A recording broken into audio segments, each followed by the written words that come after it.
എന്ന സംഭവം പറയണം. അത് ഈന്തപ്പനയുടെ കൊല വലിച്ചു വെക്കുന്ന സമയത്ത് ആ പെൺകുട്ടി താഴത്തേക്ക് വീണു. അദ്ദേഹം സഹോദരി കൂടെ ചെയ്യുന്നത്. അങ്ങനെ താഴത്തേക്ക് വീണ് കഴിഞ്ഞപ്പോൾ പിന്നീട് ഇടക്കിടക്ക് ഈ പെൺകുട്ടിക്ക് അപസ്മാരം ഉണ്ടാവും.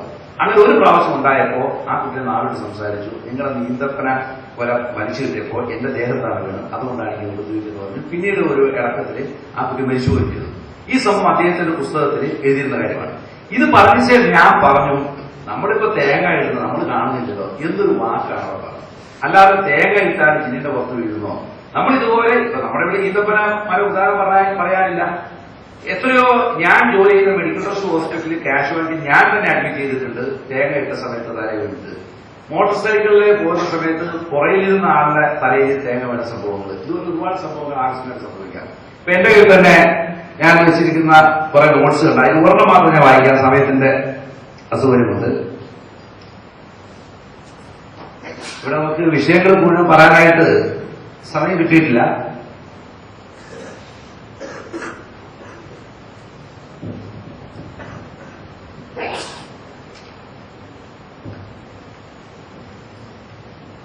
ഒരു ന്യൂസ് പേപ്പറിൽ വന്ന വാർത്തയാണ്. അതായത് ഡിസംബർ 28, 2000 ഡിസംബർ 27 ഗൾഫ് മാധ്യമത്തിൽ വന്ന ഒരു വാർത്ത. ഒന്നതാണ്, മുലപ്പാൽ ശ്വാസകോശത്തിൽ കയറി കുഞ്ഞു മരിച്ചു.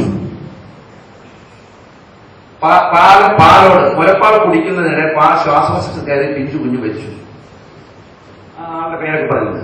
അപ്പൊ ഇത് കണ്ടിട്ട്, അയ്യോ മുലപ്പാൽ കുടിച്ചാൽ മരിച്ചു, ശ്വാസമളത്തിൽ കയറും എന്ന് പറഞ്ഞിട്ട് ഏതെങ്കിലും കുഞ്ഞിന് മുലപ്പാൽ കൊടുക്കുന്നത് പത്രത്തിൽ വാർത്ത ഉണ്ടായിരുന്നു, മുലപ്പാൽ കുടിച്ചാൽ കുഞ്ഞു മരിച്ചു എന്ന് പറഞ്ഞു. അതുകൊണ്ട് മുലപ്പാൽ ഇനി കൊടുക്കരുതെന്ന് ആരും പറയാറുണ്ടോ? അടുത്ത് നോക്കിയാൽ അനസ്തീഷ്യ തോന്നുന്ന രോഗി മരിച്ചു, അതേ പേപ്പർ തന്നെയാണ്. അപ്പൊ അനസ്തീഷ്യ കൊടുത്ത് എത്രയോ ഓപ്പറേഷൻ ചെയ്ത് നടത്തും, എത്രയോ ആശുപത്രികളിൽ. അതുകൊണ്ട് അനസ്തീഷ്യ കൊടുത്ത ആള് മരിച്ചു. ഇതൊക്കെ എക്സെപ്ഷനായി സംഭവിക്കുന്ന കാര്യമാണ്. ഇതുപോലെ ഒരു വീട്ടിൽ നടന്ന ഒരു അനുഭവത്തിന്റെ ഒരു ഭാഗം എന്ന നിലയിൽ, നമ്മളിപ്പോ ഭാരമുള്ള ഒരു വസ്തു വീട്ടിൽ നീക്കിയിടുമ്പോൾ പോലും ഒരു മനുഷ്യനവിടെ കിടന്നുകൊണ്ട് നമുക്ക് കാണാം, ആ മനുഷ്യനോട് ഇന്ന് മാറുന്നു വേണ്ടി നമ്മൾ ഇവർ വലിച്ചിട്ടു. അതേ സമയത്ത് നമുക്കറിയില്ല, ജിന്നുകൾ പാർക്കുന്ന ജിന്നിന്റെ ഉപദ്രവമുള്ള വീടുകളുണ്ടാവും. അങ്ങനെ സ്ഥലങ്ങളിൽ നമ്മൾ ഒരുപക്ഷെ ഒരു കനമുള്ള ഭാരമുള്ള ഒരു വസ്തു വലിച്ചു നീക്കുമ്പോൾ പോലും അതൊരു ജിന്നിന് പരിക്കേൽക്കാം.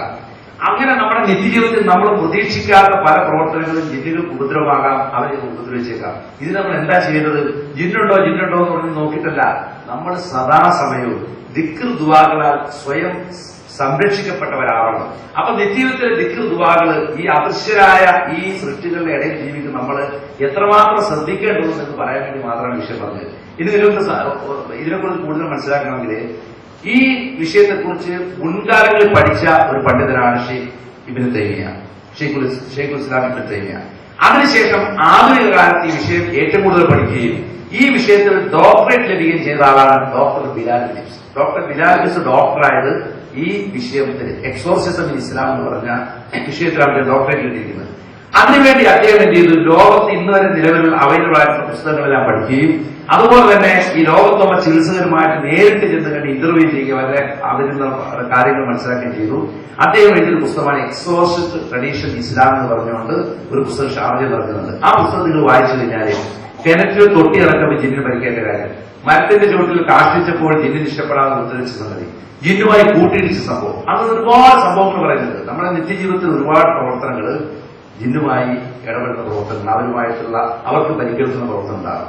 ഈ വിഷയം സംസാരിച്ചുകൊണ്ട് ഞങ്ങൾ ജിദ്ദയിൽ ഇരിക്കുന്ന സമയത്ത് ജിസാൻ എന്നുള്ള ഷെയ്ഖിന് മുന്നിൽ ഞാൻ ഈ വിഷയം അവതരിപ്പിച്ചു. ഇന്ന പോലെ ഒരു സംഭവം ഞാൻ പറഞ്ഞു, നാട്ടിലാകെ പ്രശ്നമായിട്ടുള്ള അദ്ദേഹത്തിന് ഏതൊരു ബില്ലിരിപ്പുണ്ടായിരുന്നു. ആ ബില്ല് ചുരുട്ടിയിട്ട് ഇങ്ങനെ എറിഞ്ഞിട്ട് പറഞ്ഞു, ഷെയ്ഖ് മുബാറക് അദ്ദേഹം പറഞ്ഞു, ഇത് മതി ജിന്ന് പരിക്കേക്കാൻ. ഇപ്പോ സൗദി അറേബ്യയിലെ അടിപിടി ഉണ്ടായിരിക്കുന്ന ഭയങ്കര പ്രശ്നമാണ്, പോലീസ് കയ്യാൻ രക്ഷപ്പെടാൻ പ്രയാസം.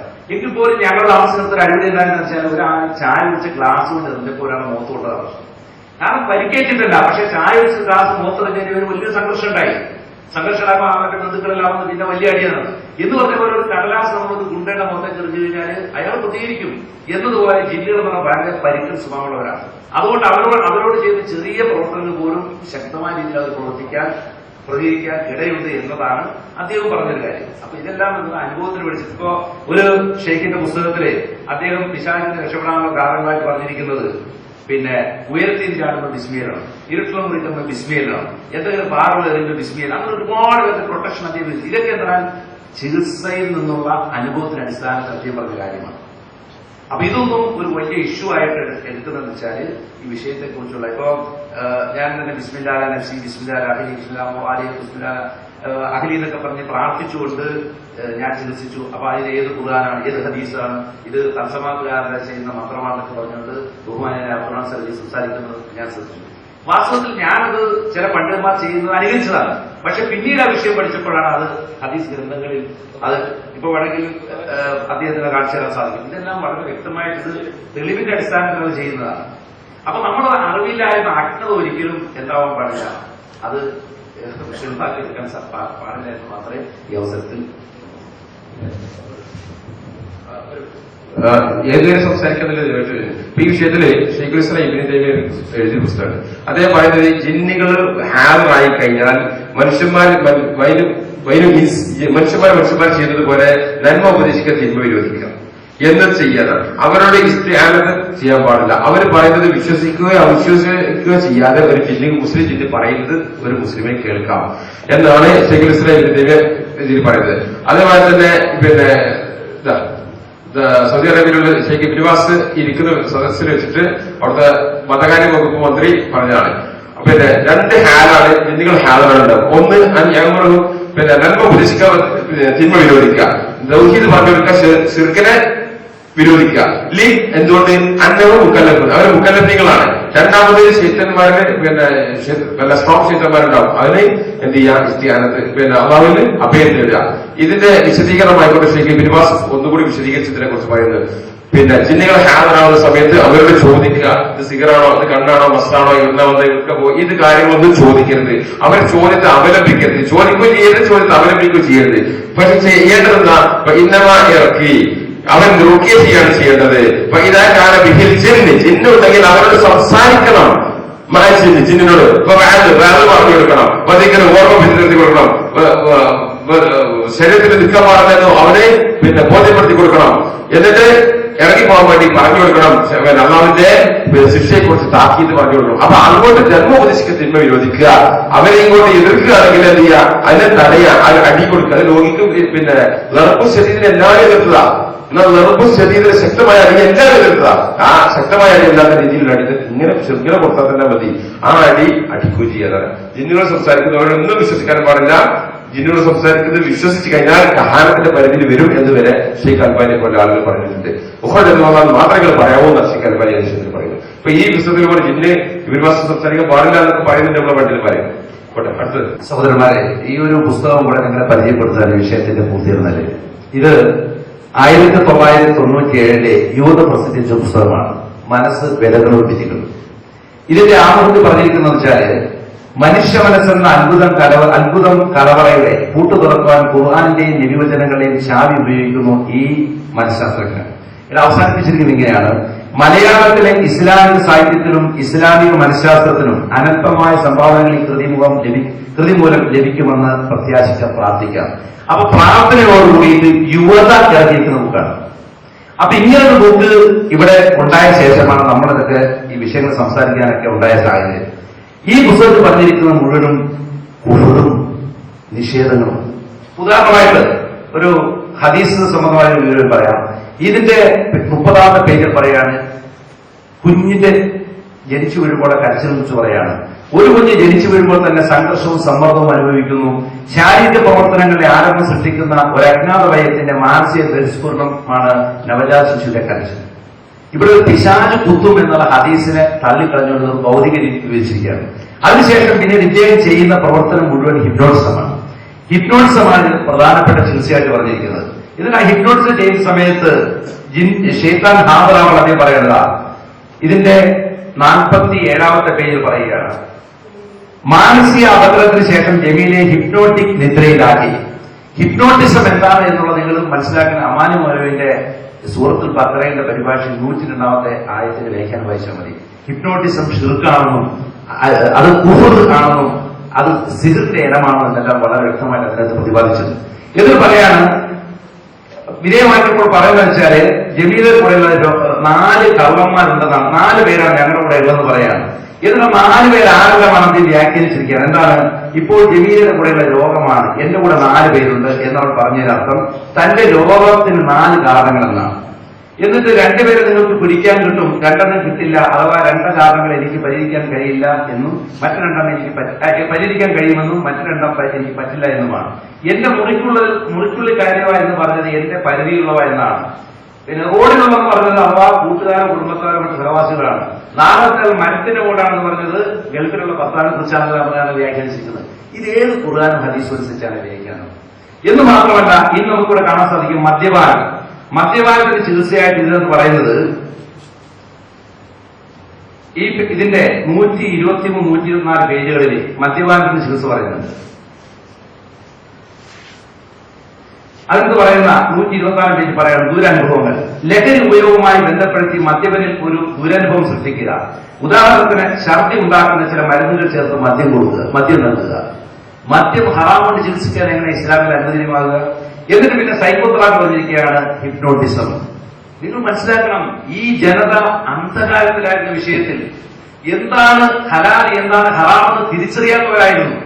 അത് തിരിച്ചറിയാൻ കഴിയാത്ത പണ്ഡിതന്മാരായിരുന്നു. അങ്ങനെ അവരെ പ്രസിദ്ധീകരണങ്ങളായി വേണ്ടായിരുന്നത്.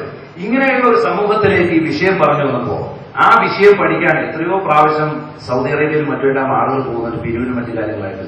ഒരു പണ്ഡിതന് അയച്ചുകൂടെ ഈ വിഷയം പഠിക്കാൻ?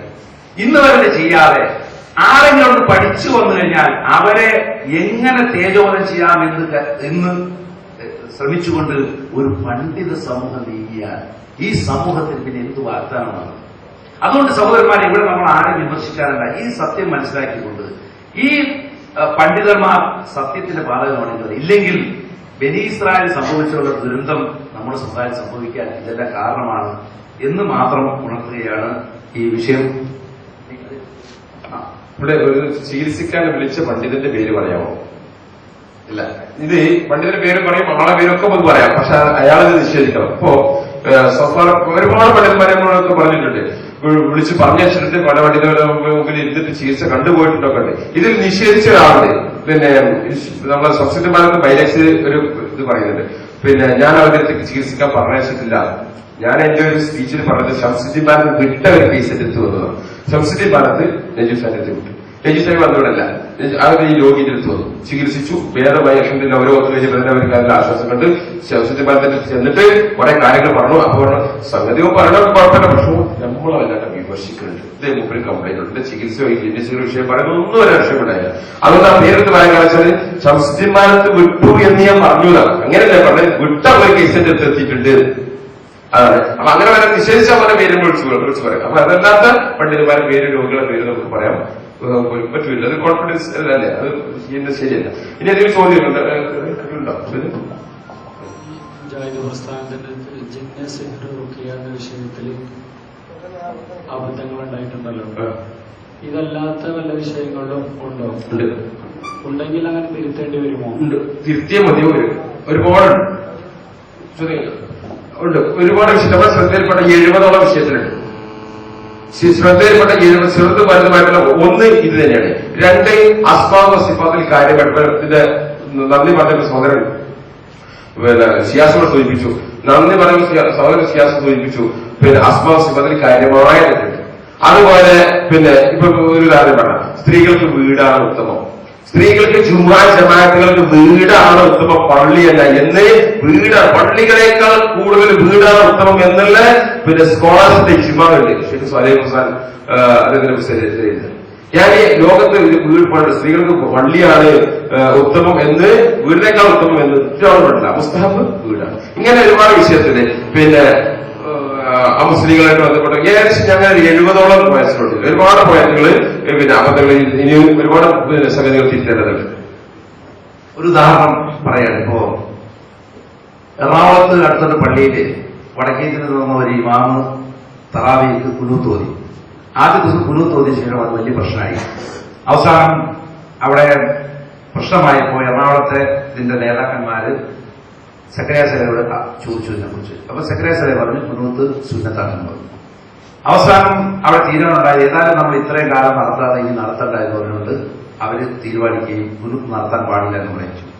അപ്പോ ആ പള്ളിയിൽ ഇമാം പറഞ്ഞു നിങ്ങൾ കഴിഞ്ഞ വിത്തർ നമസ്കാരം നിങ്ങൾ അവസാന വർഷത്തിൽ നിങ്ങൾ നമസ്കരിച്ചതായി ഒഴിഞ്ഞു മാറി. അപ്പൊ ഇവിടെയുള്ള ഒരു പ്രശ്നം എന്ന് വെച്ചാല് ഇപ്പൊ കുനൂത്ത് നടത്തിയില്ല, വിത്തറിന്റെ കുനൂത്ത് നടത്തിയില്ല എന്നൊരാൾ തോന്നില്ലെങ്കിൽ അതിനെ ആ സുന്നത്ത് പോയിന്നുള്ളൂ, അതിന്റെ കൂലിയില്ലാതെ. പക്ഷെ നടത്തരുത് എന്ന് പറഞ്ഞാൽ റസൂലുള്ളാഹിന്റെ സുന്നത്തിനെ അരുത് എന്ന് പറഞ്ഞാൽ അത് വളരെ ഗൗരവമുള്ളതാണ്. റസൂലുള്ളാഹിന്റെ വചനങ്ങൾക്ക് ശബ്ദത്തിന് മേലിന്റെ ശബ്ദമുയർത്തരുത്, നീ അമൽബാധനായി പോകുന്ന പറഞ്ഞു എങ്കിൽ റസൂലുള്ളാഹിന്റെ കൽപ്പനയെ ക്യാൻസൽ ചെയ്യാനായിട്ട് ആർക്കാ സാധിക്കുക? അതുപോലെ ഒരുപാട് വിഷയങ്ങൾ ഇപ്പൊ നിങ്ങൾക്കറിയാം. ഷാക്ക് എന്ന് പറഞ്ഞ അതായത് പിന്നെ കണക്കാർ ഒഴിവാക്കുന്ന ദിനം എന്ന് പറഞ്ഞിട്ട് അത് അമാനുവിന്റെ പരിഭാഷയിലും അതുപോലെ തന്നെ കുഞ്ഞുമർപ്പൂരിന്റെ പരിഭാഷയെല്ലാം പറഞ്ഞിരിക്കുന്നതാണ് ജനങ്ങള് കുളിവയ്ക്കും പൊങ്ങിച്ചോടുന്ന സമയം പറഞ്ഞിരിക്കുന്നത്. അവിടെ വ്യക്തമായ ഹദീസിൽ എന്താണ്? കാഫിരികളെല്ലാം നരകത്തിൽ പോയ ശേഷം അവസാനം വിശ്വാസികളും കപടവിശ്വാസികളും മാത്രം നിൽക്കുന്ന സമയത്ത് അള്ളാഹു വരികയും അള്ളാഹു ഞാനാണ് നിങ്ങൾ റബ്ബെന്ന് പറയുകയും അങ്ങനെ അള്ളാഹു തെളിവായിക്കൊണ്ട് അള്ളാഹുവിന്റെ ഷാക്ക് വെളിപ്പെടുത്തുകയും കണങ്ങൾ വെളിപ്പെടുത്തുകയും ചെയ്ത സമയത്ത് വിശ്വാസം സുജൂദ് വിടുമെന്നും കപടവിശ്വാസം സുജൂദ് ചെയ്യാൻ സാധിക്കും അവരുടെ എല്ല് നട്ടെല്ല് കാളയുടെ കൊമ്പ് പോലെ പുറകോട്ട് മറിഞ്ഞു എന്നെല്ലാം കാണാൻ സാധിക്കും. അവിടെ അള്ളാഹുവിന്റെ കണക്കാർ ഒഴിവാക്കപ്പെടുന്നു എന്നാണ്. അതുപോലെയുള്ള ഒരുപാട് സംഗതികളില് അതെ. അപ്പൊ ഇങ്ങനെയുള്ള ഉദാഹരണങ്ങൾ ഇതിലുണ്ട്. അപ്പോ ഇതിന്റെ ഞാൻ ആദ്യം പറഞ്ഞല്ലോ, ഇവിടെ ഒന്നും ഈ പണ്ഡിതന്മാർ തെറ്റ് ചെയ്തതല്ല, അവർ ഈ സമൂഹത്തെ ഉദ്ധരിക്കാൻ വേണ്ടി ശ്രമിച്ചപ്പോൾ അത് തിരിച്ച സോഴ്സിൽ വന്ന തകരാറാണ്. അത് തിരിച്ചറിഞ്ഞ് നമ്മൾ തിരിക്കാൻ പ്രശ്നം തോന്നുമല്ലോ. ഇവിടെയുള്ള പ്രശ്നം എന്താണ്? ഈഗോ, കിബിർ. ഞങ്ങൾ തിരുത്തുകയോ ഞങ്ങൾ പറഞ്ഞ മാറ്റുകയോ ഇതന്നെ ഇബ്ലീസിന് സംഭവിച്ചിട്ടുള്ളൂ. ഞാൻ അവന്റെ മുന്നിൽ സുജൂദ് ചെയ്തെന്നുള്ള ആ കിബറുണ്ടല്ലോ, അതിന്റെ ഒരു വകഭേദം അത് പണ്ഡിതന്മാർക്ക് വന്നാൽ വ്യക്തിക്ക് വന്നാൽ വ്യക്തിയുടെ നാശമാണ് മാത്രമേ ഉള്ളൂ. പക്ഷെ പണ്ഡിതന് വന്നാൽ അത് സമൂഹത്തിന്റെ നാശമാണ്. അതിനെക്കുറിച്ചാണ് നാം പരിഹരിക്കേണ്ടത് എന്നാണ് നമ്മൾ നോക്കുന്നത്. പള്ളി പ്രദേശത്തിന്റെ പ്രചരണം വളരെ ശക്തമായ നിയോജകരോടുണ്ട്. അത് പറയാൻ കാരണം ഇപ്പൊ ബുയൂത്തുഹുന്ന ഖൈറുലഹുന്ന എന്ന് പറയുന്ന ഒരു ഹദീസ് അത് സഹീഹാണെന്ന് ധരിച്ച് പല പണ്ഡിതന്മാരും പറഞ്ഞിട്ടുണ്ട്. എന്നാൽ വിശ്വപ്രസിദ്ധരായ ഇബ്നു ഹജർ അസ്ഖലാനിനെ പോലുള്ള പണ്ഡിതന്മാര് ഈ വിഷയത്തിൽ അതിന്റെ പുറത്ത് റസൂലുള്ളാഹിന്റെ കുട്ടികൾ കരഞ്ഞിട്ടും അവർ പ്രവർത്തി കൊടുത്തു, പ്രത്യേകം ബാബു വെച്ചു കൊടുത്തു, അങ്ങനെയൊക്കെ ചെയ്തിട്ട് ഇതൊക്കെ വിശദീകരിച്ച് അസ്ഖലാനിയൊക്കെ പറഞ്ഞത് ഇങ്ങനത്തെ പ്രയാസഘട്ടങ്ങളിൽ പോലും അവർക്ക് ചെയ്തു കൊടുത്തത് ഇതിന്റെ പുണ്യ പ്രതിഫലം ഉപദേശിച്ചാണ്. നിങ്ങൾ പറഞ്ഞത് അങ്ങനെ ചില പണ്ഡിതന്മാർ പറഞ്ഞിട്ടുണ്ട്. ഇപ്പൊ ബുയൂത്തുഹുന്ന ഖൈറുലഹുന്ന എന്ന് പറയുന്ന ഹദീസ് അത് സഹീഹാണെന്ന് തെറ്റിദ്ധരിച്ചിട്ട് പല പണ്ഡിതന്മാരും പറഞ്ഞിട്ടുണ്ട്. ഈ തെറ്റിദ്ധരിച്ച പണ്ഡിതന്മാരെ ലിസ്റ്റ് ചെയ്യാൻ പറയട്ടെ. ആർത്തികമാണെന്ന ചരിത്രമുണ്ട്. വലിയ വിശ്വപ്രസിദ്ധ പണ്ഡിതനാണ് ഇബ്നു തൈമിയ. ഈ ഹദീസ് റവശൈഖൈനി എന്ന് പറഞ്ഞു. ബുഖാരി മുസ്ലിം ഉദ്ധരിച്ച ബുഖാരി മുസ്ലിം ഉദ്ധരിച്ചിട്ടില്ല. അതല്ല പറയുന്നത്. അതുകൊണ്ട് വലിയ പണ്ഡിതന്മാരുടെ ലിസ്റ്റ് ആ വിഷയത്തിൽ പറയലില്ല. ഈ വിഷയത്തിൽ സൂക്ഷ്മത അത് അനുവദനീയ പുണ്യകർമ്മം പറയലാണ്. കാരണം എമ്പോഴും തെളിവുകൾ ആ വിഷയത്തിൽ ഉണ്ട്. അവരെ പോയ തെളിവുകൾ ഒരുപാടുണ്ട്. അവരെ കാലഘട്ടത്തിൽ നടത്തിയിരുന്നു. അവർ പ്രത്യേകം ആലോചിച്ചിരുന്നു. ആന്റിക്കറോന്റെ പള്ളിയുണ്ടായിരുന്നു. അതേമാതിരി പിന്നെ ഇതൊക്കെ ഇതിലുണ്ട്. എന്നാൽ ഇതൊക്കെ ഈ ഹദീസുകളൊക്കെ കൊടുത്തതിന് ശേഷമാണ് ഈ മറ്റേ ഹദീസ് പറയുന്നത് അവർക്ക് വീടാണ് ഉത്തമം എന്ന് പറഞ്ഞുകൊണ്ട് ഞാൻ പൗദ്ദേശം പറഞ്ഞത് ഷെയ്ഖുൽ ഇബ്നു തൈമിയയിൽ നിന്ന്, അതുപോലെ ഷെയ്ഖ് ഇബ്നു വാസിൽ നിന്ന്, ഷെയ്ഖ് ലജ്നത്ത് ദായിമിയിൽ നിന്ന്, ഷെയ്ഖ് സ്വാലിഹ് മുസാനിൽ നിന്ന്, ഉസൈമിയിൽ നിന്ന്, ജിബ്രീൽ ഉണ്ടെന്ന് തോന്നുന്നത് ഷെയ്ഖ് ജിബ്രീൽ ഉണ്ട്. ഇവരിൽ നിന്നാണ് ഞാൻ അതിൽ തന്നെ ഷെയ്ഖ് ഇബ്നു സ്വാലിഹ് മുസാന്റെ ഒരു പുസ്തകത്തിന്റെ 1ാമത്തെ വാള്യത്തിൽ 212 പിന്നെ സംക്ഷിപ്തമായ ഫിക്ർ എന്ന് പറഞ്ഞ പുസ്തകത്തിൽ 212 പേജിൽ ആണ് അദ്ദേഹം പറയുന്നത് ഇത് ഉലമാക്കളുടെ ഇജ്മാ ആണെന്ന്. അത് അവർ പറഞ്ഞത് നമ്മൾ പറയുന്നുള്ളൂ. ഉലമാക്കൾ ഇജ്മാ ആണ് എന്ന് അവർക്ക് വീടാണ് ഉത്തമം, പള്ളിയല്ല ഉത്തമം എന്നുള്ളത്, പള്ളികളെക്കാൾ വീടാണ് ഉത്തമം എന്നുള്ള ഇജ്മാ എന്ന് തന്നെ എഴുതി വെച്ചത്. പിന്നെ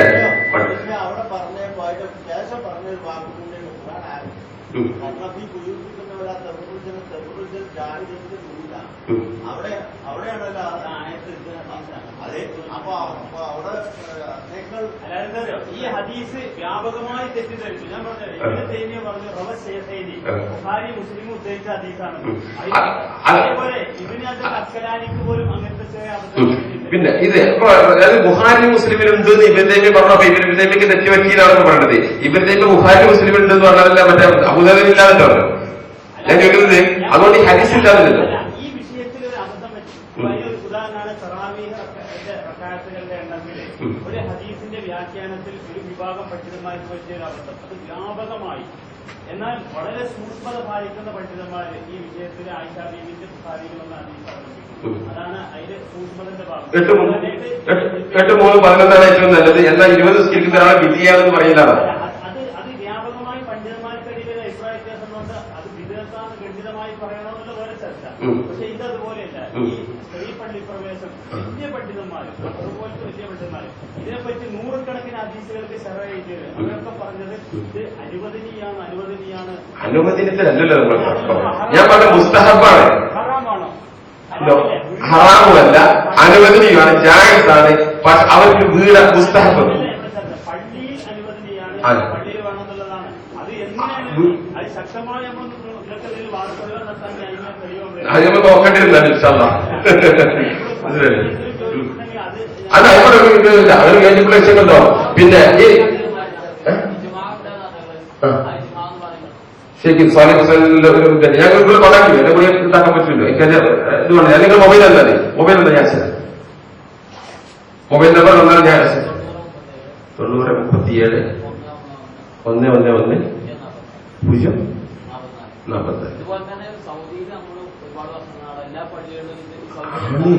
ഉണ്ട്. ഇല്ല, അവരെ എൻകറേജ് ചെയ്യുന്നില്ല. അവരെ സൗകര്യം പ്രൊവൈഡ് ചെയ്യുന്നുണ്ട്. അവരെ എൻകറേജ് ചെയ്യുന്നില്ല. അവര് സൗകര്യം പ്രൊവൈഡ് ചെയ്യുന്നുണ്ട്. അതിനേ ഉള്ളൂ. കാരണം ബുദ്ധിമുട്ടെടുത്ത് വിചാരിച്ചിട്ട്. പിന്നെ സഹോദരന്മാർ, നമ്മള് സമയം ഒരുപാട് വൈകിയിട്ടുണ്ട്. നമ്മള് വിഷയത്തിൽ ഇപ്പോ ഒരു കാര്യം, ഒരു തെറ്റിദ്ധാരണ നിങ്ങൾക്ക് ഉണ്ടാകുന്നത് എന്താണെന്ന് വെച്ചാല്, ഇവിടെ കേരളം എന്ന് പറയുന്ന ഈ പ്രസ്ഥാനം ഇവിടെ ഉണ്ടാക്കിയ മാറ്റങ്ങൾ എന്ന് പറഞ്ഞാൽ അത് കണക്കിലാക്കാൻ പറ്റാത്ത, അതായത് എത്രയെന്ന് പറയാൻ പറ്റാത്ത മാറ്റമാണ്. ഈ പ്രസ്ഥാനത്തിലേക്കാണ് ഇപ്പൊ എന്നെ സംബന്ധിച്ച് ഞാനിതിനൊരു കമ്മിറ്റിയിലോ ഒന്നും ആധികാരികമായിട്ട് ഉണ്ടായില്ലെങ്കിൽ പോലും ഞാൻ ഈ പ്രസ്ഥാനം ബന്ധപ്പെട്ട ശരി എന്റെ എല്ലാ കഴിവുകളും ഞാൻ ഈ പ്രസ്ഥാനത്തോട് യൂസ് ചെയ്തിട്ടുണ്ട്, കിട്ടുന്ന അവസരങ്ങളെല്ലാം. ഇന്നും ഈ പ്രസ്ഥാനത്തെ സ്നേഹിക്കുന്നു. പക്ഷേ ഈ പോക്ക് അപകടത്തിലേക്കാണ് മനസ്സിലാക്കിയതെന്ന് മാത്രമാണ് ഇതൊരു തുറന്ന രീതിയിൽ കാര്യം പറയുന്നത്. കാരണം ഞാൻ പ്രതീക്ഷിച്ചത് ഖുർആനും സുന്നത്തും അംഗീകരിക്കുന്ന ഈ പ്രസ്ഥാനം ഇത് അംഗീകരിച്ച് ജനങ്ങളെ സന്മാർഗത്തിലേക്ക് അയക്കുമെന്നാണ്. പക്ഷെ 10 വർഷം കാത്തിരുന്നിട്ടും ഇത് കൂടുതൽ സങ്കീർണമായി പോകുന്നതല്ലാതെ ഇത് വിഷയം പരിഹരിക്കുന്നതെന്ന് കണ്ടപ്പോഴാണ് ഇതുപോലൊരു അവസ്ഥ വീണ്ടും. ഞാൻ എന്റെ ഈ പുസ്തകങ്ങളെല്ലാം ഉപയോഗിച്ച് വിഷയം തന്നെ പഠനം നിർത്തിയിട്ട് ഞാൻ എറണാകുളത്തൊരു പണ്ഡിതനെല്ലാം കൊടുത്തു കഴിഞ്ഞാൽ, കാരണം ഇത് പണ്ഡിതന്മാർ കൈകാര്യം ചെയ്താലേ നടക്കുള്ളൂ, നമ്മൾ കൈകാര്യം ചെയ്ത് ശരിയാവില്ല എന്ന് വിചാരിച്ചു. പക്ഷേ പണ്ഡിതന്മാരെ ചെയ്യുന്നത് ഈ വിഷയത്തോട് നീതി പുലർത്തിയില്ല. ഇതുപോലുള്ള ചില വിഷയങ്ങൾ നമ്മൾ പിന്നെ ഗൗരവത്തിൽ പഠിക്കേണ്ടതുണ്ട്, മനസ്സിലാക്കണം. അതാണ് ഞാൻ നേരത്തെ സൂചിപ്പിച്ച അസ്മാഉ സിഫാത്തിന്റെ പ്രശ്നം. അപ്പൊ ഇത് നമ്മൾ തിരിച്ചറിഞ്ഞ് നിങ്ങൾ ആരും ഇത്ര കാലത്ത് എന്തുകൊണ്ട് അതിനെക്കുറിച്ചൊരു ഇതുണ്ടായില്ല, അത് തിരുത്തിക്കൊണ്ടൊരു പ്രസിദ്ധീകരണം ഉണ്ടായില്ല, അല്ലെങ്കിൽ എന്തുകൊണ്ട് അത് നമ്മൾ എത്ര ഉത്തരവാദിത്വത്തോടെ ഈ പള്ളികളിലെ മെമ്പറുകളിലൂടെയും പ്രസംഗങ്ങളിലൂടെയല്ല നമ്മൾ മറ്റു ഖുറാഫികൾ പറയുന്ന പലതും നമ്മളെ വിജയിക്കാറുണ്ട്, എന്തുകൊണ്ട് നമുക്കിങ്ങനെ വലിയൊരു അബദ്ധത്തെക്കുറിച്ച് പറഞ്ഞില്ല? ഇന്ന് ഈ പരിഭാഷ തന്നെ സൗദി അറേബ്യയിൽ അവസാനം ഇറക്കിയിരിക്കുന്നത് അവിടുത്തെ പണ്ഡിതനായ അഷ്റഫ് ഒരുപാട് തിരുത്തുകൾ വരുത്തിയിട്ടാണ് അവിടെ പ്രസിദ്ധീകരിച്ചിരിക്കുന്നത്. അപ്പൊ ആ തിരുത്തുകൾ നമ്മളിവിടെ വരുത്തണം. അങ്ങനെ തെറ്റിദ്ധരിച്ച് മുന്നോട്ട് പോകുമ്പോൾ സംഗതി ശരിയാവും. മറിച്ച് വാശി പിടിക്കുമ്പോഴാണ് ഈ പ്രശ്നം പ്രസന്റിയായി മാറുന്നത്.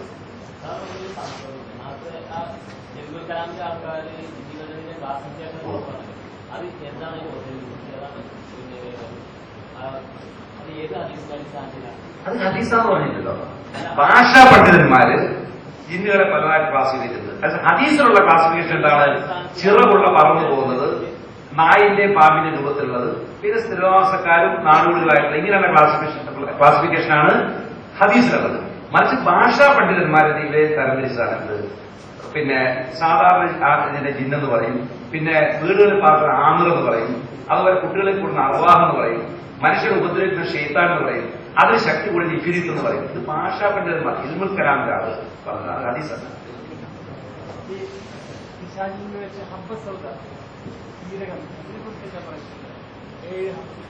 അല്ല, അബ്ബസ്വതയെ കുറിച്ച് പറയുന്നത് വെച്ചാൽ മരണം ഒഴിച്ചുള്ള എല്ലാ രോഗത്തിനും ശിഫയാണെന്നുള്ളതാണ്. എല്ലാ രോഗത്തിനും ശിഫ എന്ന് പറയുമ്പോൾ അത് ആമായിട്ട് പറയുന്ന കാര്യമാണ്.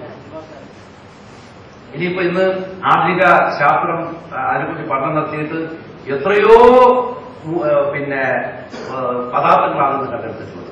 അത് തലമുടി മുതൽ നഖം വരെയുള്ള സകല രോഗങ്ങൾക്കും അതിൽ നിന്നുള്ള മരുന്നുകൾ നിന്ന് നിശ്ചയിക്കപ്പെടുന്നത്. പല രോഗങ്ങളും ഇപ്പോ തേൻ ശിഫയെന്ന് പറഞ്ഞ പോലെ തേനിനെ സംബന്ധിച്ച് ആലോചിച്ചു. ആയുർവേദത്തിൽ തന്നെ ഇന്ന് എല്ലാ രോഗങ്ങൾക്കും മരുന്നായിട്ടോ മരുന്നിന്റെ കൂട്ടുമരുന്നായിട്ടോ തേൻ ഉപയോഗിക്കുന്നത്. നമ്മൾ കൂടുതൽ പഠനം നടത്തുമ്പോൾ നമുക്കത് വ്യക്തമാകും.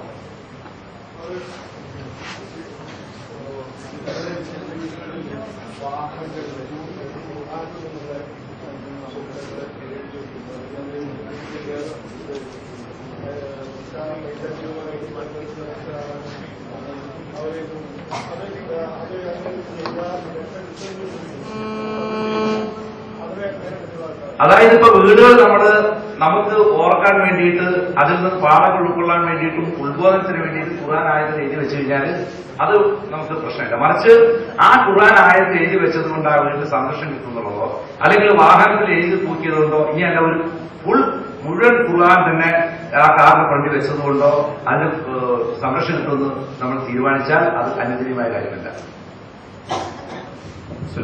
ഒരു ചോദ്യം കിട്ടുന്നുണ്ട്. പിന്നെ ഒരാൾക്ക് ജിന്ന് ബാധ ഏറ്റിട്ടുണ്ട് എന്നെങ്കിലും തിരിച്ചറിയാമെന്ന്. ഇത് വലിയൊരു ഇവിടെ വിഷയത്തിൽ വെച്ചതായിരുന്നു, പക്ഷെ സമയമില്ലാത്തവർക്ക് എത്തിയിട്ടില്ല. ഒരാൾ ജിന്ന് ബാധിച്ചു എന്ന് പിന്നെ ഇപ്പൊ ചർച്ച ഉണ്ട്. വഹീന്റെ അടിസ്ഥാനത്തിൽ അതിന്റെ വഹിയുള്ള റസൂലിന്റെ വഹിയുള്ള സമയത്തെ തിരിച്ചറിയാൻ പറ്റുള്ളൂ എന്നുള്ളൊരു വാദം അത് ഷെയ്ഖ് ജബീദുറഹ്മ മുന്നോട്ട് വെച്ചിട്ടുണ്ട്. ഷെയ്ഖ് അബ്ദുറഹ്മാൻ സലഫി മുന്നോട്ട് വെച്ചിട്ടില്ലേ. പിന്നെ ഒരു ജിന്ന് ബാധിച്ചു എന്നത് അദ്ദേഹം ഈ പിന്നെ ഇതിന് അപലപിക്കുന്ന തെളിവുണ്ടല്ലോ, അതിൽ തന്നെ പറയുന്നുണ്ട്. പിശാച് ബാധിച്ച ഒരു സ്ത്രീ റസൂലിൽ വന്നിട്ട് പറഞ്ഞു, പിന്നെ എനിക്ക് പിശാച് അവസ്മാരം ഉണ്ടാകുന്നുണ്ട്, എനിക്ക് വേണ്ടി പ്രാർത്ഥന പറഞ്ഞാൽ ആ സ്ത്രീന്റെ വന്നിട്ട് പറയാം, പിന്നെ എനിക്ക് പിശാച് എന്നെ മറിച്ചു വിടുന്നുണ്ട് എന്ന് പറഞ്ഞു. ഈ സ്ത്രീക്ക് അത് മനസ്സിലായില്ല. അതേമാതിരി മറ്റൊരു സ്ത്രീ കുട്ടിയുമായിട്ട് റസൂലിന്റെ അടുത്ത് വന്നിട്ട് എന്റെ കുട്ടിയാണെങ്കിൽ ഇവന് പിശാചിന്റെ ബാധയുണ്ട്, അത് പലതവണ ഇളകുന്നുണ്ട് എന്ന് പറഞ്ഞു. ഈ സ്ത്രീക്കും അത് മനസ്സിലായി. അപ്പൊ അതുകൊണ്ട് ശരിക്കും ആമിന് മനസ്സിലാവുന്നതാണ് ഇത് ഈ പിശാചിന് പിന്നെ ബാധിച്ചത്. പിന്നെ സാധനത്തിലേക്ക് അടയാളുണ്ട്. ഒന്ന് പിന്നെ പേഴ്സണാലിറ്റി ചേഞ്ച് ആണ് വളരെ പെട്ടെന്ന്. ഇപ്പൊ തീരെ കൃത്യമായി ആളെ പെട്ടെന്ന് അത് പൊരുത്തപ്പെട്ട്, അതുപോലെ പിന്നെ സഭ്യതയില്ലാത്ത പിന്നെ എന്താ പറയാ അസഭ്യം പറയാം, പെട്ടെന്ന് മാതാപിതാക്കൾ തെറി പറയാം, അള്ളാന്റെ റസൂലിന് തെറി പറയാം. ഇപ്പൊ നിസ്കരിക്കുമ്പോ ഇപ്പൊ ജസ്റ്റ് ഇന്നലെ ഈ നോട്ട് ഉണ്ടാക്കുന്ന സമയത്ത് ഒരാളെ വിളിച്ചു പറഞ്ഞ് ഒരു കേസ് എപ്പോഴും സമയത്ത് ഞാൻ പറഞ്ഞു സമയം കിട്ടില്ല പോകണതാണ്. അദ്ദേഹം നിസ്കരിക്കാൻ നിന്നാൽ ബോധം വിട്ടുവീഴുക, നിസ്കരിക്കാൻ നിന്നാൽ ബോധം വിട്ടുവീഴുക, ബോധമെടുക്കാൻ നിന്നാൽ കൈകാലം വെക്കുക, അതുപോലെ അസുഖങ്ങൾ. അപ്പൊ ഇങ്ങനെ ഈ ഇതൊക്കെ മനസ്സിലാകുന്നത് പെട്ടെന്ന് പിന്നെ മനസ്സിലാവും. ഈ ചികിത്സാ രംഗത്തുള്ള ആളുകൾ കൂടുതൽ മനസ്സിലാവും. അതുപോലെ മനസ്സിൽ കൂടാൻ കേട്ട് കഴിഞ്ഞാൽ ഇളകാൻ പോവുക, അത് വാങ്ങി കേട്ട് ഞാൻ നിൽക്കാൻ പറ്റില്ല, ഓടും.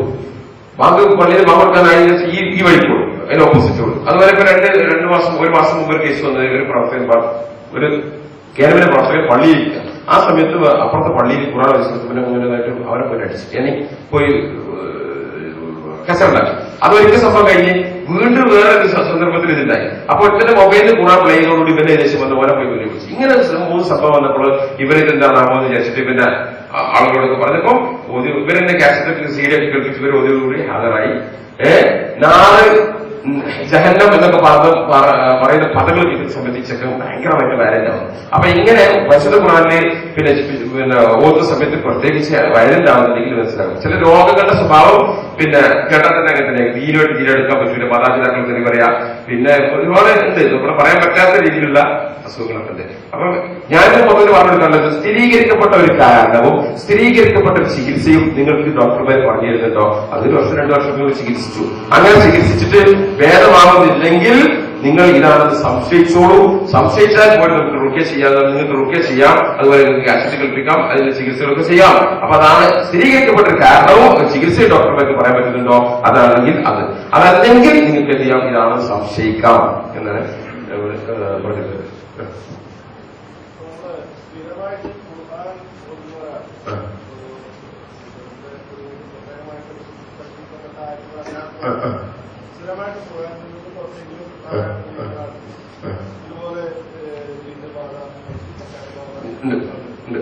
അനുഭവം ഞാൻ പറഞ്ഞില്ല, ആർക്കും കേൾക്കാം. ഞാൻ തന്നെ ഖുർആൻ പരിശുദ്ധ ഖുർആൻ പിന്നെ 30 ജുസും മനപ്പാടമാക്കിയ 2 കുട്ടികളുണ്ട്. അതുപോലെ ഒരു പള്ളിയിലെ ഹത്തീബും ഇമാമും, കേരളത്തിന്റെ പള്ളിയിലെ ഹത്തീബും ഇമാമുമായിട്ട് നിൽക്കുന്ന പിന്നെ എല്ലാ വർഷത്തിലും ഇമാമിൽ നിന്ന് പിന്നെ നിസ്കരിക്കുന്ന എലിമുള്ള എന്നെക്കാളും വർഷമുള്ള എലിമോ ഈമാൻ ഇതൊക്കെ ഉള്ള വിഷയം അദ്ദേഹത്തിന് 2. അവൻ പലർക്കും പ്രായകാലത്തിന്റെ ഇതുള്ള ആളുകൾക്ക് ഇപ്പം ഉണ്ടാവാറുണ്ട്. മസ്ജിദ് കുബൈയിലുണ്ടായിരുന്ന ഇമാം, അതിന്റെ കണ്ണാണ്.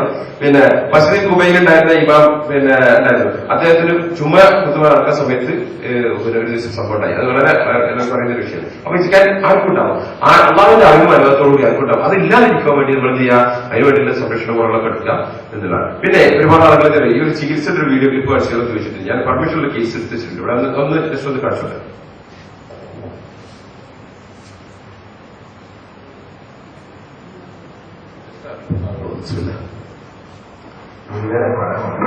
ഇതൊരു കംപ്ലീറ്റ് ട്രീറ്റ്മെന്റ് ആണോ? കാരണം ഇതിൽ നമ്മൾ ആരോപണം പറയുന്ന പല സംഗതികൾക്കും ഇതിന് ഉത്തരമുണ്ട്. ഇപ്പൊ രോഗി വരുമ്പോ അവരോട് പല കാര്യങ്ങൾ ചോദിച്ച് മനസ്സിലാക്കിയൊക്കെ അതായത്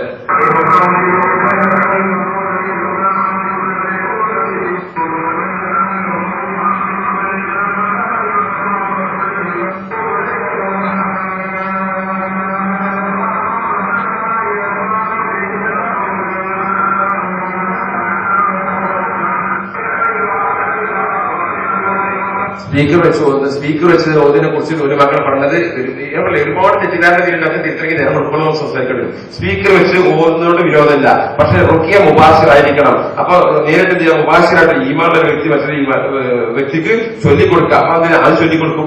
അതേപോലെ അതേ സമയത്ത് നമ്മൾ സ്പീക്കർ വെച്ച് ഓതും. കാരണം സ്പീക്കർ വെച്ച് ഓതി കഴിഞ്ഞാൽ കൂടുതൽ ഇവർക്ക് എഫക്ട് ആവുന്നുണ്ട്. അതേ സമയത്ത് അതുകൊണ്ടാണ് അവർ പറയുന്നത് CD അത് റുക്കിയക്ക് ബദലല്ല, റുക്കിയ നിങ്ങൾ ചെയ്തു കൊടുക്കണം. പ്ലസ് CD വീഡിയോ എന്താ വെച്ചാൽ കേൾപ്പിച്ചോ ഏതാണ്. അപ്പം ഇങ്ങനെ പിന്നെ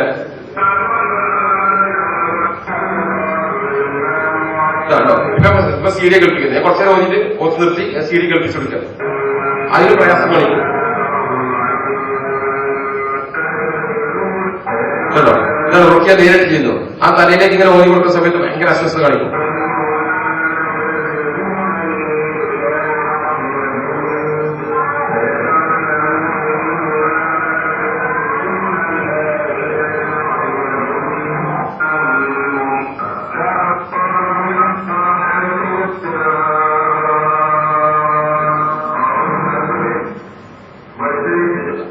നന്മ ഉപദേശിക്കും. വിശ്വാസികൾ ഹാജരാകുമ്പോൾ നന്മ ഉപദേശിക്കാൻ തിന്മ വിരോധിക്കാം. അത് ഖുർആൻ ആയത്തുകൾ കൊണ്ടാവാം, അറബിയിലാവാം, മലയാളത്തിലാവാം, ഇംഗ്ലീഷിലാവാം. ഇത് മലയാളത്തിലെ പങ്കെടുക്കാം. 6 സത്യങ്ങളുടെ ശരീരത്തിൽ ജിന്നുകൾക്ക് എടുക്കാൻ പാടില്ല. ഇലായൂസ് അതൊക്കെ പറഞ്ഞിട്ട് പറഞ്ഞത് മനുഷ്യര് ജിന്നുകളാണോ സൃഷ്ടിച്ചിട്ട് മലയാളത്തിൽ പങ്കെടുക്കുക. ആ സമയത്ത് ജിന്നുകൾ അസ്വസ്ഥ കാണിക്കുന്നുണ്ടോ?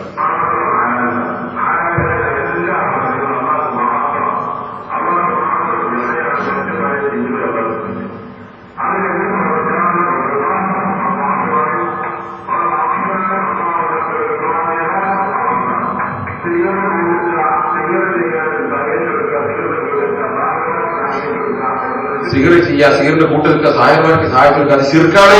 ശിർക്ക് ചെയ്ത് ചത്താൽ കാപ്പ് ഇന്നലെ കപ്പറുമാകും.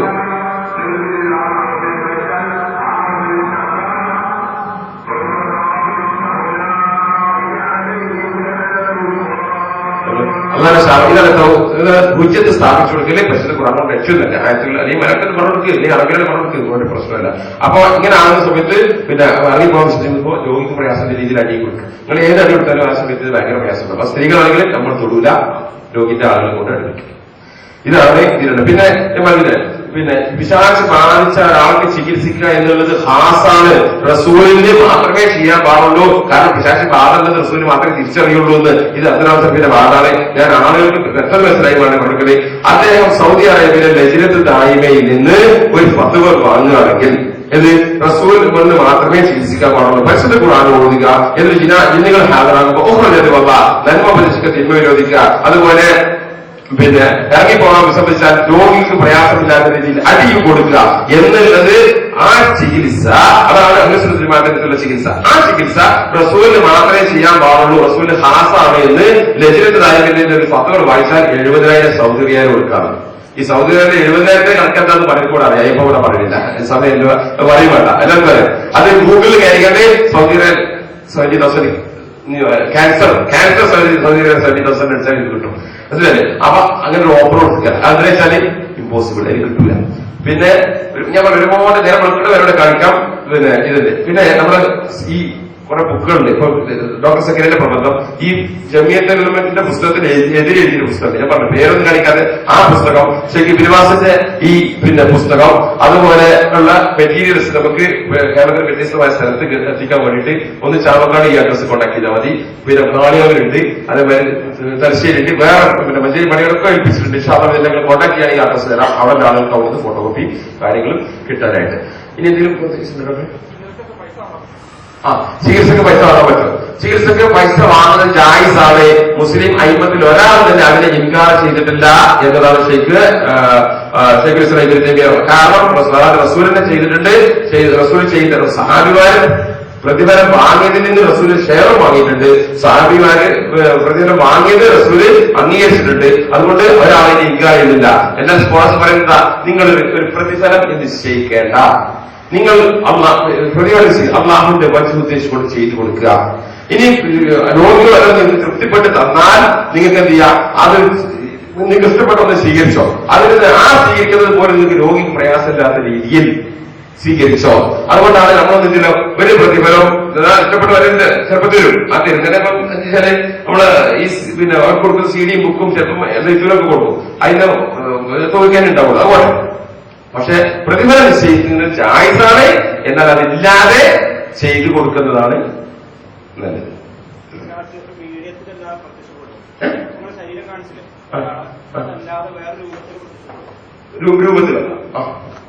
രൂപത്തിൽ പ്രത്യക്ഷപ്പെടും. ഞാൻ മാത്രം പറഞ്ഞില്ലേ, ഒരു ഹോട്ടലിൽ ഒരു സ്ഥലത്ത് ഒരു രൂപം 10 രൂപ അത് നടക്കുന്നില്ല. ഇപ്പത്തെ സ്കോളർഷിപ്പ് ബുക്കൊക്കെ വായിച്ചാല് അതിൽ കിട്ടും. ഞാൻ പുസ്തകം വായിച്ച് ഒരു പണ്ഡിതൻ, മലയാള പണ്ഡിതൻ, താമി പണ്ഡിതൻ, രൂപ 10 രൂപ വരിക.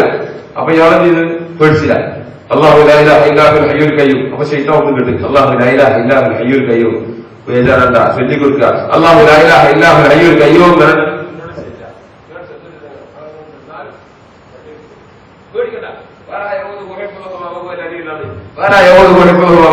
ഇതൊന്നും കൂടുതൽ ചെയ്യാൻ പറ്റില്ല. അതുകൊണ്ട് പേടിച്ചാൽ അവർക്ക് നമുക്ക് കൂടും. പേടിക്കണ്ട. ശൈത്താൻ നമ്മള് ഹോസ്റ്റലിൽ കാണും ഡ്രാക്കുള, ഇങ്ങനെ കുറിച്ചിട്ടില്ല ഡ്രാക്കുള. ആ രൂപത്തിൽ തന്നെ ശൈത്താൻ മനുഷ്യരിൽ പ്രത്യക്ഷപ്പെടുകയോ നമ്മളെ മുന്നിലൂടെ മിന്നോ ചെയ്താൽ പേടിക്കേണ്ട. ഇപ്പൊ അർത്ഥമായിട്ടുള്ള രൂപങ്ങൾക്ക് ഇതിനു വേണ്ടി കൂടെ പാസ് ചെയ്യാം. അങ്ങനെ പല അനുഭവങ്ങളുണ്ട്. പേടിക്കേണ്ട ആവശ്യമില്ല. ഒരു പേടിക്കണ്ട. പേടിച്ചാൽ നമ്മൾ ചെയ്യും, അവരെ നമ്മളെ ഉപദ്രവിക്കും. അപ്പൊ അത് പിന്നെ രോഗികൾ ഹാജരാകുമ്പോൾ തന്നെ ഇപ്പൊ ഇതിനൊരു ക്ലിപ്പുകൾ കാണിച്ച സമയം കണ്ടില്ലേ, യക്ഷികൾ കണ്ടില്ലേ, യക്ഷികൾ ആ രൂപത്തിൽ പിന്നെ ഇവിടെ ഉണ്ട്. ഇവിടെ പണികളുടെ പ്രവർത്തകരൊക്കെ ഓരോ ഉപരിച്ചിട്ട് കണ്ടിട്ടുണ്ട്. ഒരു മുറ വന്ന് പാപ്പായ ഇത് കേട്ട്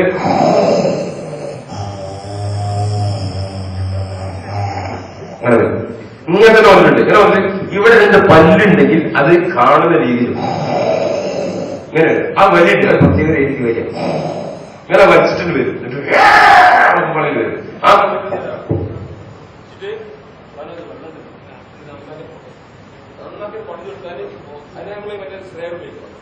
നല്ലോണം വാങ്ങിക്കഴിഞ്ഞാൽ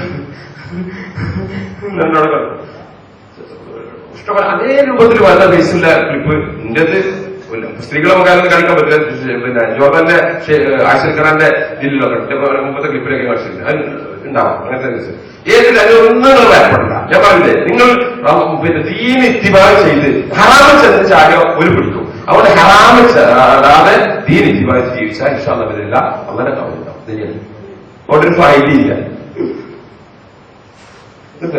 സാധനങ്ങൾ മാറ്റിക്കളയുന്നതാണല്ലോ, പല സാധനങ്ങളും എടുത്തു മാറ്റാൻ പറ്റും ഉണ്ട്. അത് പിന്നെ ചില ഒരു വീട്ടിൽ ഒരു പണ്ഡിതന്റെ വീട്ടിൽ സലാഹിന്റെ വീട്ടിൽ നിന്ന് എനിക്ക് എന്തുണ്ട് ചില കൂടി വന്നു. അപ്പം മുമ്പ് സാധനം മൊബൈലിൽ വിളിച്ച് ആണല്ല, ഇത് നോക്കുമ്പോൾ ചെരുപ്പാണല്ല, മരുന്ന് കുപ്പി ഷോക്കേസിൽ വെച്ച മരുന്ന് കൊണ്ട് ഇവിടെ കിടക്കുന്നത്. പിന്നെ നോക്കുമ്പോൾ പിന്നെ ചെറുപ്പിൽ വെച്ച് കൂട്ടിയിട്ട് ഇവിടെ കിടക്കുന്നത്. പിന്നെ സഞ്ചിയായിട്ട് കിടക്കുന്നത് ഇവിടെ. അപ്പൊ ഇയാളെ സഞ്ചി നമ്മളെല്ലാം പണമൊന്നും മരുന്നത്തെ സഞ്ചി. ഞാൻ ഇങ്ങനെ മെറ്റീരിയൽസ് ഇട്ട് കളിച്ചത് പണ്ഡിതന്റെ. അപ്പോഴാണ് മുപ്പര് ചെയ്ത് ഡോക്ടർ സക്കീറിനെ കോൺടാക്ട് ചെയ്തത്. ഡോക്ടർ സക്കീറിന്റെ നമ്പറൊന്ന് ഞാൻ ഒന്നുകിൽ എന്റെ വീട്ടിൽ ആരുടെങ്കിലും മേലെ ഇട്ടുണ്ടാവും, അല്ലെങ്കിൽ എന്റെ വീട്ടിലുണ്ടാവും. അതുകൊണ്ട് ഉത്സാഹങ്ങൾക്ക് ഓത് പോയിക്കൊള്ളുന്നതാണ്.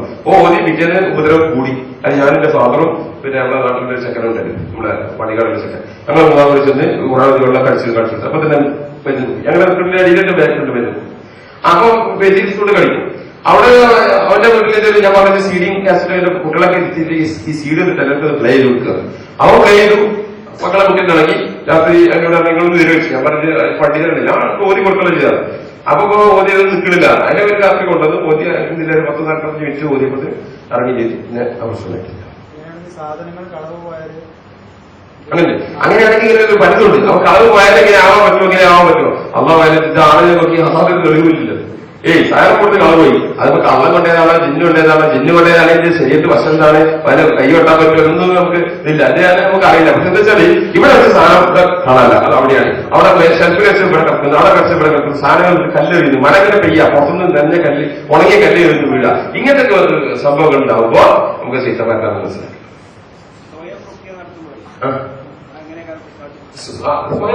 ഇങ്ങനെ പോകുക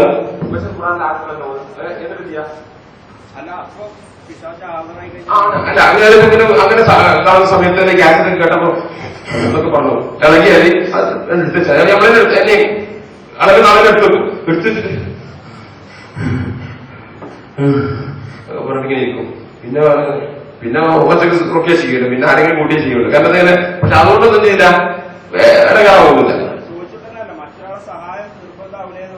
അങ്ങനത്തെ കേസിൽ. അല്ല അതിന്റെ ഇങ്ങനെ ഹാളാകുമ്പോ മറ്റൊരാളെ സഹായം നിർബന്ധമാവും. ഒരു ചായ്സ് വേണമെങ്കിൽ ചെയ്യാവുന്നുള്ളൂ.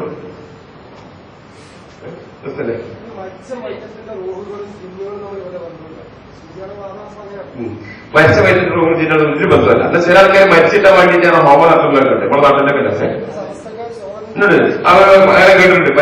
ഇയാൾ മരിച്ചിട്ടാൻ വേണ്ടിയിട്ട് മന്ത്രവാദിയിലേക്ക് പോയി വാസത്തിൽ ഇയാൾ മരിച്ചിട്ടുണ്ടാവും. പക്ഷെ ശൈത്താൻ ഈ ഡെഡ് ബോഡി പോലെ അത് കളിക്കും. അവിടെ നിങ്ങൾ ഇയാൾ മരിച്ചിട്ട് മയ്യത്തെടുക്കാൻ വേണ്ടി നോക്കുന്ന സമയത്ത് കയ്യിൽ നടക്കും. ഇയാളെ മരിച്ചിട്ടില്ലല്ലോ. അത് കഴിഞ്ഞ് പിന്നീട് മണിക്കൂറിട്ട് പിന്നെ കാലം നടക്കും. ഞാൻ ഇങ്ങനെ മയ്യത്തിന്റെ ഡെഡ് ബോഡി കളിക്കാം. അതുകൊണ്ട് സ്ഥലത്ത് ആരെങ്കിലും പറയാം നമ്മളെ ഇയാൾ തങ്ങളുടെ തൊണ്ടികൾ ഉയ്യോ അങ്ങനെ പറ്റുള്ളൂ. അപ്പൊ പിന്നെ മക്കളാരെങ്കിലും കണ്ട് ഉയ്യോ അങ്ങനെ എന്റെ ബോഡി വന്നിട്ട് ബോഡിക്ക് കയറിക്കോന്ന് പറഞ്ഞ് ഇപ്പൊ പെർമിഷൻ കൊടുക്കുന്ന പണിയാണ് ഉയ്യാന്ന് പറഞ്ഞത്. അങ്ങനെ പോയി കണ്ട് ഇതാണ് ഇയാൾ മരിച്ചിട്ടുണ്ടാവും. അതിനകത്ത് കേസ് ചെയ്തോ മരിച്ചു ഡോക്ടേഴ്സിനെ കൂടെ ഒപ്പം എത്തിക്കാൻ കൊണ്ടേ കുഴിച്ചാലില്ല. ഞാൻ മറയൊക്കെ പോയില്ല. മരക്കള് പിന്നെ സൂര്യത്തിൽ വരുന്ന സമയത്ത് തലയിട്ട് പോകും. കുഴപ്പമില്ല.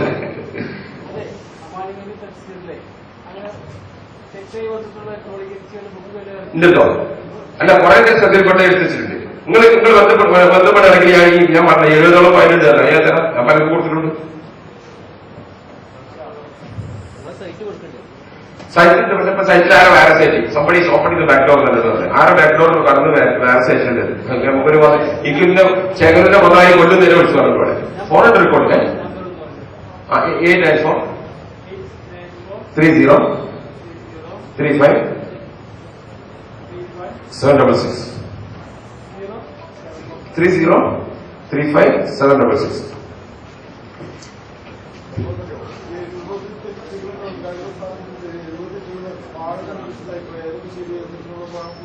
അല്ല നിങ്ങൾ ക്യാൻസലല്ലേ ഞാൻ എന്ത് ചെയ്തത് നമ്മൾ ഏതൊക്കെ ശരിയൊക്കെ തെറ്റില്ല നമ്മൾ എന്ത് ചോദിച്ചാൽ എപ്പോഴും കിതാബിലേക്ക് സുന്നത്തിൽ മടക്കുന്നത് എലിമുള്ള പണ്ഡിതന്മാരോട് നടത്തിയാൽ ഞാൻ അതിന് റെഫർ ചെയ്യുന്നത് ഇംഗ്ലീഷോ അറബിയോ ഫ്രഞ്ചോ അറിയുന്ന ഒരാൾക്ക് മാഷാഅല്ലാ സൈറ്റ് ഉണ്ട്.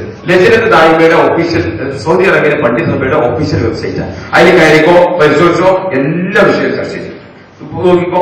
അതിലെ സുബ്ഹാനല്ലാഹ് ഈ കേരളം അറിയുന്ന കേരളത്തിലെ ഗ്രൂപ്പ് പറയുന്ന ഒന്നും അറിയാത്ത ആൾക്കാരെ വെറും അള്ളാന്റെ വചനോദ്ദേശിച്ച് പ്രവർത്തിക്കുന്ന ആൾക്കാരാണ്. അവർ ഈ വിഷയത്തിൽ പറഞ്ഞിട്ടുണ്ടോ കിതാബിന്റെ സുന്നത്തിൽ പൂർവ്വീകരായിട്ടുള്ള പണ്ഡിതന്മാരുടെ പിന്നെ കിതാബിന്റെ സുന്നത്തിലേക്ക് മടക്കിയിട്ടുണ്ടാവും. അവർ നിങ്ങൾ ഇപ്പോഴത്തോ ഈ കൺഫ്യൂഷൻസ് ഒക്കെ ചെയ്യാം. അല്ല ഇഷ്ടം